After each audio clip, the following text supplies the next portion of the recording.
Hello, everyone. Welcome to another episode of Creative Writers. And my guest for the day is Mala Kumar. She's out with a brand new book. Let's find out more, right? This is her first full length non-fiction book. Would that be right, Mala? Yes. Yes. So tell our The other readers, one was a collection. So this is the first full-length nonfiction book. right? So tell our readers what this book is all about. Okay. First of all, thank you, Shamla. Thank you for inviting me to talk to you. Uh, Up the Mountains of India. This is the name of the book.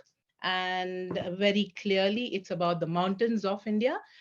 Actually, it's about the major mountain ranges of India.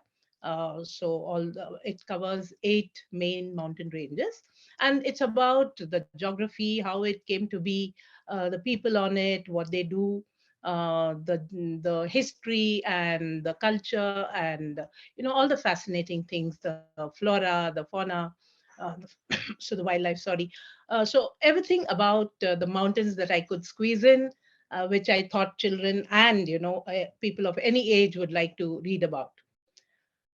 There's so little written about our mountains, except in the as tourist places, and there's much more to it than that. So I wanted to do this book, and Hachette India invited me to write, and here I am with that book. I'm very glad you wrote this because this is one of the few Thank books I felt which was soaked with information. Right from page one, there is so much. I can see the passion, right? It was like, it's a journey of discovery with the book. It's like, what am I going to discover on this page? I can Yeah. see that you've gone deep into the topic and taken the pains to gather everything and weave it into a book. I think that's brilliant, and it's definitely not an easy job. Yeah, because one, there's just so much information, and yet no information, in the sense there's plenty of information available Mhm. about some mountains, and there's nothing at all available about some ranges. And there's also a lot of misinformation. So Mhm. to sort through everything, to double check, not double check, triple check, check it 4 times, make it read through it, take it to experts to find out whether all that I have is uh, as true as possible, as exact as possible. The geology, the geography, so everything about it required a lot of reading. And for me, it was like climbing a mountain, but a really joyous ride, because I enjoyed finding so many facets about our mountains. It's made me really proud to be among these, in a country which has so many different kinds of mountains. And well, I wanted children to read it, and I hope kids will enjoy reading it and be fascinated enough to want to climb some of them, see them up close, and take care of them, of course, because mountains need to be taken care of. Yes. So, there are a whole lot of mountain ranges, and you have chosen a few according to the geography. So, what was your criteria for choosing, you know, the mountains? So there's one sentence in the book where I've written that if I wrote about all the mountains in India, the book would be such a huge mountain that no one could climb it. The Hmm. book itself. So we chose mountain ranges, Hmm. and the most popular ones are, or not popular, the biggest ones, of course, the major ones. So starting from, now, when I say the Himalayas, we don't actually start from there, because the Trans Himalayas are beyond the Himalayas. So, the Trans Himalayas, the Himalayas, the Aravalli, the Vindhyas, the Satpuras, the Eastern Ghats, and the Western Ghats. So, these, and the Northeast Mountains. So, the Northeast Mountains, even though many people think it is the Himalaya that continues to the Northeast, it isn't exactly true. And again, this exactly true is a very difficult thing to define, because one, the mountains, there are no marked lines to say this is where Satpura ends and this is where Vindhya start, or this is where the Himalayas stop and this is where the Northeast hills start. So we've had to take some liberties in terms of, actual um, minute, like details about where one mountain ends and where the other starts. And it's very difficult to pinpoint those, so we've not gone into that. I've tried to ensure that all the major mountains are covered and everything about the mountains are covered. It's not just the geology, not just the wildlife, but everything about them. Most of us are introduced to mountains through our school textbooks.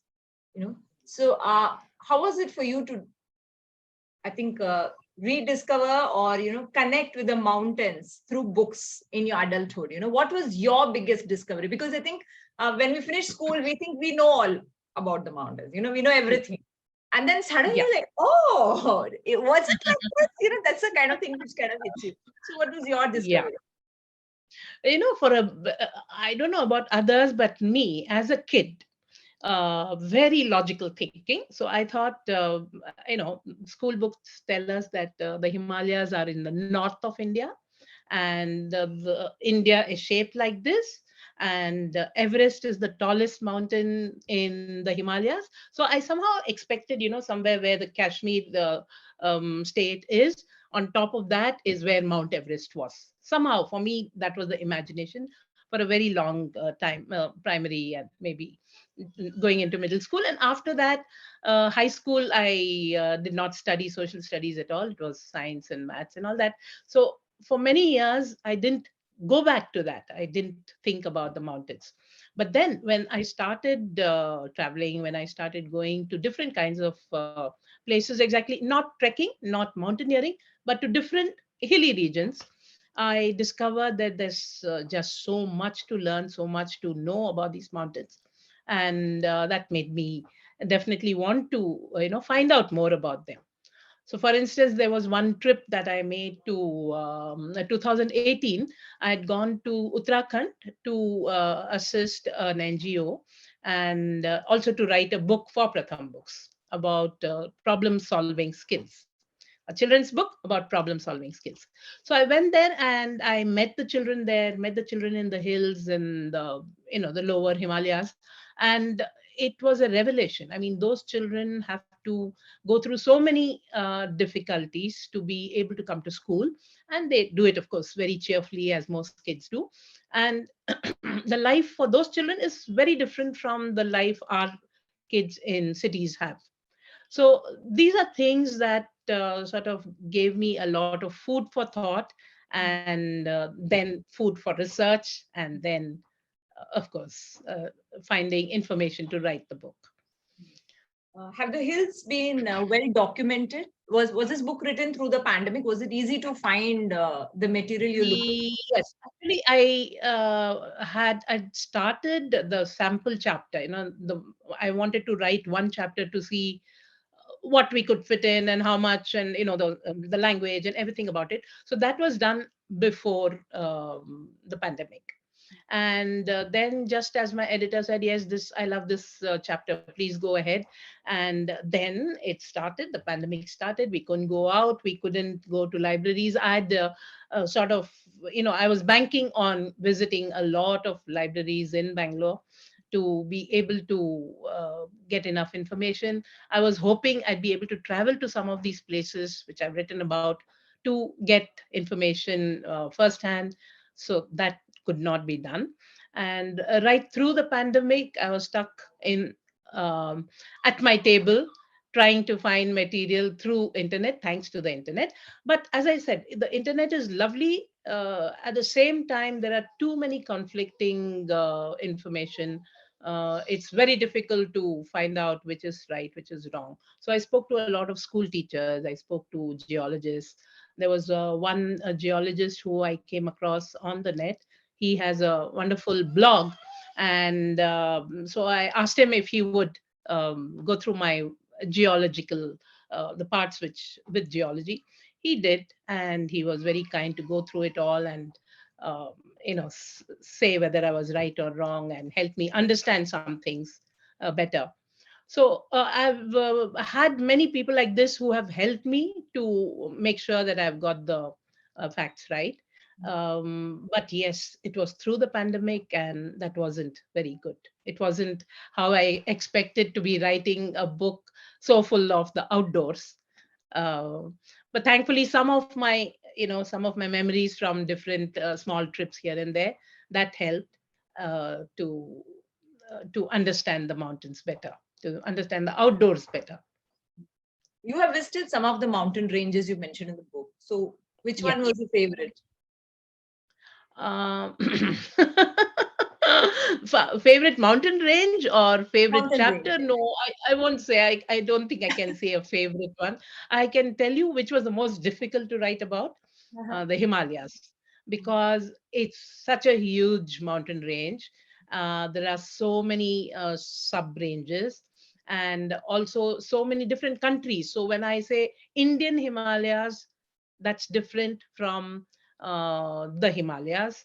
And also, by the way, many people don't say the Himalayas because they think that is wrong. It is the Himalaya. So all these are things that had to be resolved. And also, there's so much in the Himalayas. I mean, how can you write all that? Because then it would be one book about the Himalayas.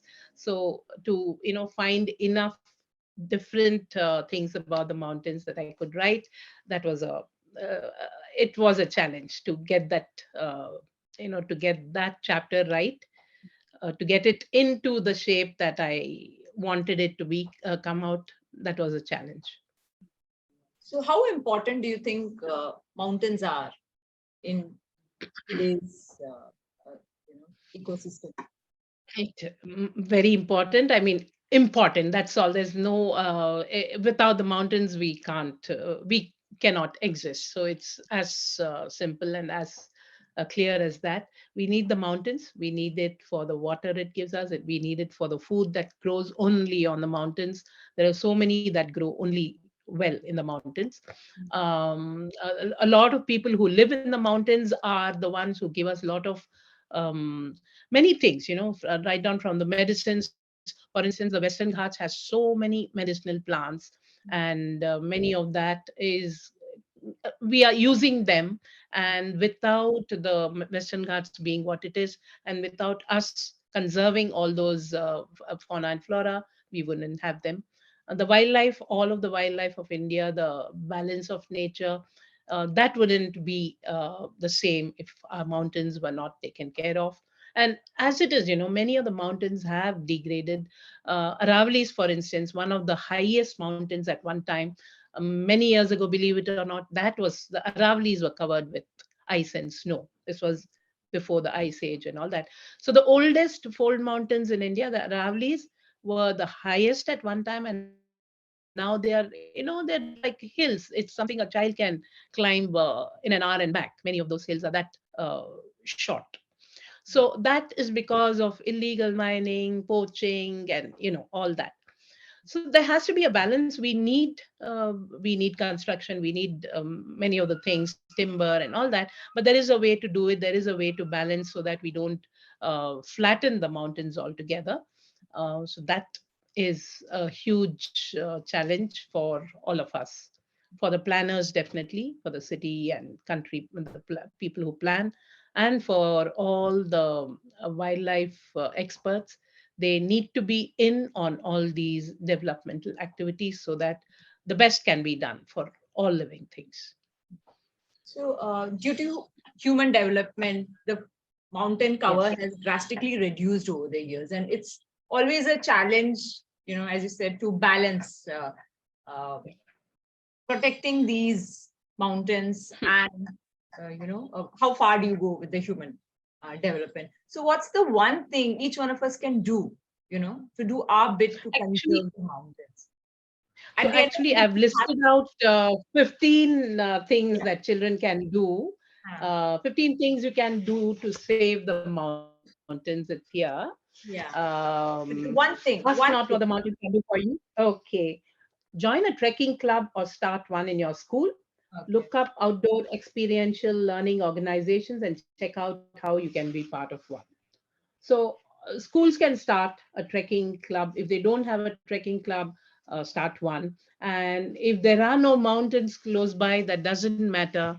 Delhi, for instance, has, I mean, it has hills, but Delhi has the Indian Mountaineering Foundation, where there is a rock climbing wall. Bangalore has a rock climbing wall. So all these places where children are taught to climb, it's good outdoor activity. And do a mindful trek instead of just climbing a hill as a physical pursuit. Observe the people, places, animals, and vegetation on the mountain or hill. Make notes, do some nature journaling. Right. I think that's something which all of us can do. Now, you've taken this book to Lit Fests and schools. So how have kids reacted to this? Kids have liked it, and where all have I gone? We went to Vadodara for the Bukaru Lit Fest. So up the mountains of India was there, and then it was in the Bangalore's Green Literature Festival. It was at the Bangalore Literature Festival, and journalists, reviewers have been very kind, and they've said good things about the book. Um, so overall, it has been well received. See, it's a book, it's nonfiction, and not everyone picks up a nonfiction, which is fine. I hope schools will definitely pick up this book, and I'm sure more children will be able to read it that way. Many children, people who have not climbed mountains, in fact, or gone trekking, they have said that they like this book a lot and they want to start doing it, you know. So That's a step in the right direction. yeah. Yes. Uh, You've written True. a whole lot of picture books in the past. So, what were the challenges of writing this book? Of course, there was the research involved during the pandemic, but otherwise, in terms of structure, in terms of narrative, you are an editor. So, Yeah. So first thing that I'd like to emphasize, a picture book, a children's picture book, which I've done so many of, with just 12 pages. Sometimes they require a lot of I agree. research. Especially the STEM books that we did when I was an editor at Pratham Books. So all these books had to be. It was just 12 pages, which means maybe 500 words or so. But you had to do a lot of research to ensure that those 500 words are all correct. And so yes, so that apart, the challenge of writing this book was, yes, the scale. Secondly, as a writer, as a journalist, the writing is not what I was, it wasn't as much a challenge as getting the information and making sure it was all accurate. That was a big challenge because, as I said earlier, most people, even textbooks, many of the things that are in this book are have gone against what textbooks say.